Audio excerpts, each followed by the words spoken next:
Hey, this is Acta and welcome to a very special video. She has finally arrived. After years of restraining myself from getting one, my resolve was finally broken when A-Zone revealed that Lollyfate, one of my all-time favorite magical girl characters, alongside Sakura from Cardcaptor Sakura, was going to be released as a 1/3 scale doll or 1/3 scale doll. So once again, I present to you with Fate Sastrosa as she appears in the first Nanoha movie, my first and probably last, and no, I will not be getting Nanoha, large scale doll or daughter as they usually go by in the trade. One of the reasons that actually kept me from getting one of these large scale dolls for so long is probably their price. I had to sadly pass up many of Vogue's doll fee like Rin and Yui, but seriously, when Lollyfate came along, I couldn't resist. Let me just caution would-be adopters that their price is no laughing matter, and as a matter of fact, to afford her, I had to sacrifice a good number of months of pay from my part-time job. So I really do hope that she's worth it. I rarely do unboxing videos without an accompanying review, but I'll be making an exception this time around. Basically, I just want to share this momentous occasion with the rest of you guys and show off the contents of the package for those who are curious. Now, first off, taking a look at the box, this is humongous. Seriously, it's gigantic. It's no joke. This is the biggest anime merchandise related box that I have ever gotten. A close runner-up in terms of size would be, I suppose, the box of the 1/60th scale Yamato YF21 figure I got some time back, but this box easily dwarfs the other at about 1.5 times the size. Tell you what, to give you a sense of scale, here is a regular Figma box and a regular Nandroid box. Yes, it's that big. Moving on, the box is monochrome like most expensive things are, like for instance the complete selection Kamen Rider belts. There is a sticker in front to identify the contents. Here we have the name of the movie and the name of the doll in both English and Japanese, along with a picture of the doll itself. Matilda Magic Circle on the bottom, Hybrid Active Figure Character Series, and A-Zone's logo on the top right hand corner. And that's pretty much it for the exterior of the box, so without further ado, let's get on with the unboxing.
And here is the box without the plastic wrapping, and let me just figure out how am I going to open this.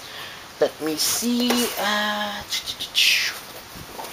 see we open it from the front, and here we go. Wow!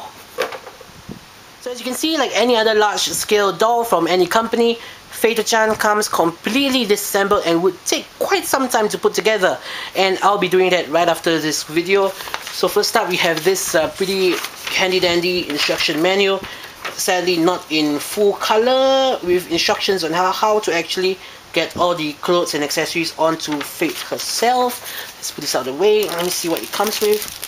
So of course we have her barrier jacket, really well done. You can actually feel that there are wires inside the cloth material so that they will hold the pose, like for instance if you want them flapping in the wind, so on and so forth. Here we have Fate's hair. Most dolls are actually come with their hair separate. Most large scale dolls come with their hair separate, not like the smaller ones where the hairs are actually rooted. So here we have Fate's blonde wig. Here we have the main body, which utilizes a 1/3 scale 48 cm Obitsu body. Doll aficionados might immediately recognize that she's pretty short for a 1/3 scale doll. However, that's to be expected because she is supposed to be only 9 years old. Another thing that some might have noticed is that unlike Volk's Dolphies, her eyes are actually painted on eyes and not removable eyes. Some might consider this a pretty serious strike against the doll. Personally, I actually prefer painted eyes as they look more accurate, and I'm really not interested in customizing them. So moving on, over here we have her accessory set. We have her skirt, we have, let me see, we have a skirt, we have her arm bracelets, we also have her stockings and a number of other things over here. We'll open that later on. And last but not least, I would say one of the most exciting parts about the doll is Bardiche. Of course, we can't forget about Fate's weapon of choice, her intelligent device, Bardiche. Just look at that. At 1/3 scale, this thing is simply gigantic. And just look at the details on this thing. I mean, okay, let me just get a brief size comparison, something for size comparison. Let's see what I have on hand. Here we have, of course, ever reliable Figma Yuki, and you can just see how huge this thing is. It's actually taped inside. I won't really open it, but just an interesting note is that this features openable air canisters, like for air exhausts when Bardiche is actually expelling all the hot air. So that's a pretty neat feature, and man, the details on this are simply outstanding, simply phenomenal. Let me see, are there anything else? Yes, we have, of course, we have her boots, and if I'm not mistaken, let me see. Yes, there are a couple of exchangeable hands packaged together, like for instance when she's required to hold on to Bardiche, so on and so forth. But I only think like a couple are packaged in there, which is kind of sad because I really wanted Fate to come with ungloved hands, because I actually plan on getting a custom outfit made for her. So I'm not really sure how I'm supposed to get hands which do not have the gloves on them. Might have to get them separately.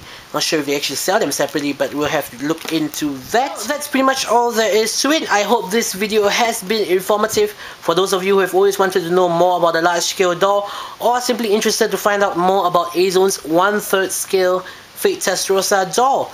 So right now, all that's left to do is to slowly put Fate together, and as said previously, I also do plan to get her some custom clothes, so do look forward to that. So this is Ekta saying, see you guys in the next episode. Speaking of Bardiche, long-time viewers would know that my favorite form of Bardiche would be its Haken form or Scythe form. So here's just a shout out to Sleepless Otaku for hooking me up with the Bardiche that came with his Dolphy Dream Adult Fate, not only in Assault form but in Haken form. I was originally planning on using these and displaying these together with my version of Fate. However, I don't think that will be possible because the scale seems to be off, which is really unexpected. So this is the Bardiche that came with A-Zone's, that comes with A-Zone's 1/3 scale Fate, and this is the Bardiche that comes with the Dolphy Dream Adult Fate. And surprisingly enough, the one that comes with the A-Zone's 1/3 scale Fate is many times larger than the one that came with the Dolphy Dream. And not only that, the entire shaft is made of 100% solid metal. Now this thing weighs a ton. Now that is really, really impressive. And just to show you guys, here is the openable air exhaust gimmick that I was talking about earlier.